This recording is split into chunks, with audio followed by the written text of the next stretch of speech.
Look 16 অধ্যায় 10 থেকে 12 পদ। অনিত্য সম্পদের সৎ প্রয়োগই নিত্য সম্পদ লাভের যোগ্যতার প্রমাণ। সামান্য ব্যাপারে যাকে বিশ্বাস করা যায়, বড় ব্যাপারেও তাকে বিশ্বাস করা চলে।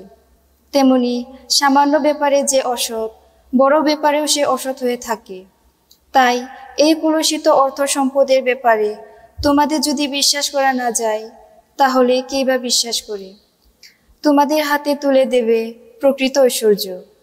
তেমনি ভাবে পরের জিনিসের ব্যাপারে তোমাদের যদি বিশ্বাস করা না যায়, তাহলে যা তোমাদের নিজেদের জিনিস তাই বা কে তোমাদের দিতে যাবে?